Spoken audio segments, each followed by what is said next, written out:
Gagasan itu asupan pokok demokrasi berkualitas. Gagasan mesti dipertarungkan.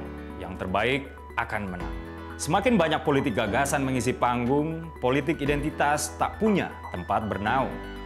Simak Gagasan UKI.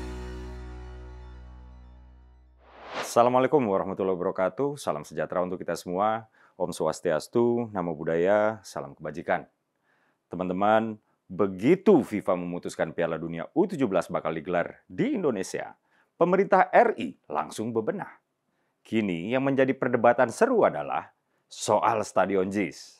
Begini, FIFA menjadwalkan Piala Dunia U17 2023 digelar pada 10 November hingga 2 Desember.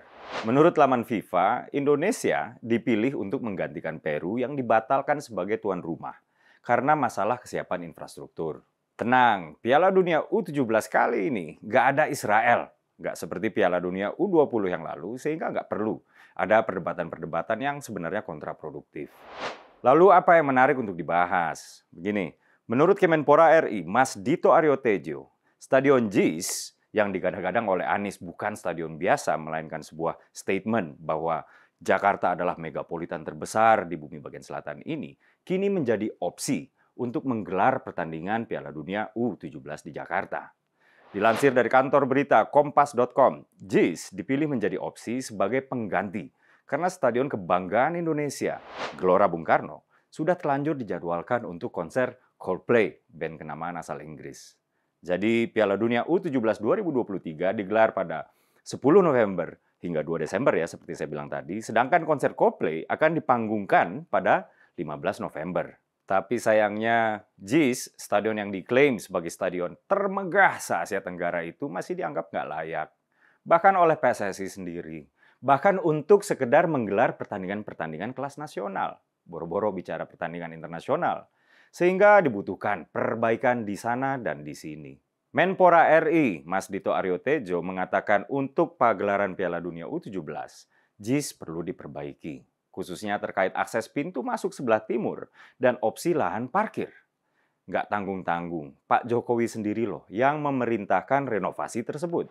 Dikutip dari kantor berita Kompas.com, bahkan Menteri Pekerjaan Umum dan Perumahan Rakyat, Pak Basuki Hadimulyono pun siap untuk direpotkan untuk merenovasi JIS agar perhelatan Piala Dunia U17 bisa dilaksanakan di sana apabila diperlukan ya. Nah, teman-teman, Jakarta International Stadium atau Stadion JIS yang 80% pembiayaannya menggunakan dana pinjaman pemulihan ekonomi nasional atau PEN dari pemerintah pusat yang seyogyanya untuk memulihkan ekonomi DKI yang ambruk akibat COVID ini, dilaporkan pagar pembatasnya ambrol saat diresmikan.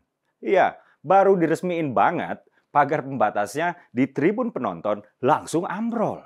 Kemudian pada saat konser Dewa di JIS Februari lalu, dikutip dari kantor berita CNN Indonesia, konser yang dihadiri oleh 75.000 penonton tersebut di mana itu masih di bawah kapasitas maksimal yaitu 82.000, bak neraka.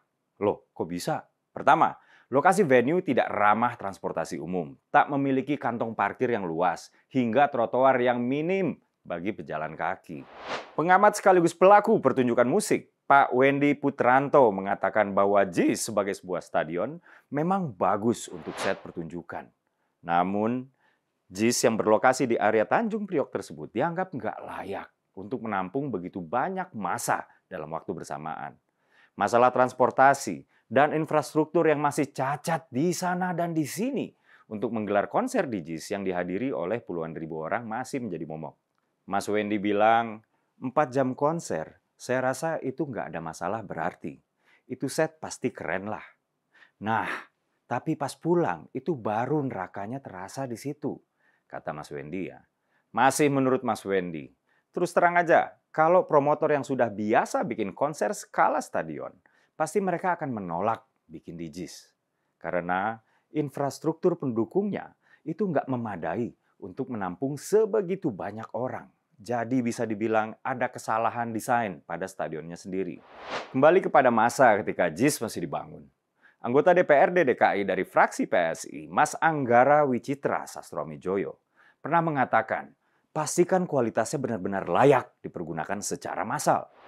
Di awal pembangunan aja, Gembar-gembor pembangunan JI sampai menggandeng engineer dari Inggris yang turut merancang Olympic Stadium, kandang Arsenal Emirates Stadium, dan Tottenham Hotspur Stadium di London, kata Mas Anggara. Sekarang kalau udah berantakan gini kan nyusahin orang. Udahlah dana yang dipakai adalah pinjaman dari pemerintah pusat yang seyogianya untuk memulihkan ekonomi warga DKI. Sekarang malah hasilnya juga nggak layak dipakai, sehingga harus direnovasi. Padahal Pak Anies udah gagah-gagahan meresmikan ya sebuah gestur seolah memamerkan keberhasilan. Miris banget jadi warga DKI. Kepentingan ekonominya dikorbankan demi syahwat politik mantan gubernurnya. Nggak cuma warga DKI, sekarang pemerintah pusat pun juga direpotin oleh proyek Anies yang hasilnya abal-abal.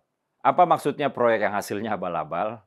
Begini, dikutip dari kantor berita Detikcom, Ketua FPDIP DPRD DKI Jakarta, Pak Gembong Warsono, menilai stadion itu hanya membuang biaya untuk sesuatu yang nggak berkualitas. Kata Pak Gembong, saya sangat prihatin, uang triliunan rupiah yang digelontorkan ke Jakpro, ternyata kualitasnya kampungan. Dipakai aja belum, udah direnovasi.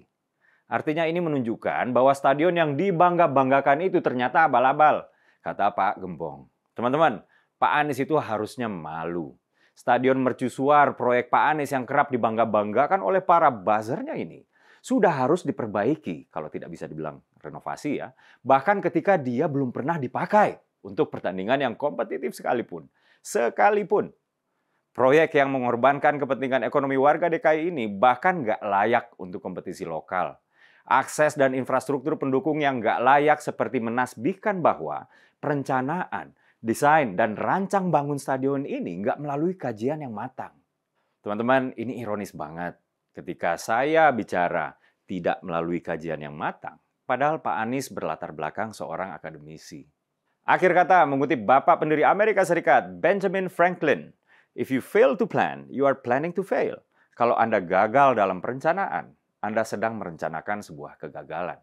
Saya Dede Prayudi, wassalamualaikum warahmatullahi wabarakatuh.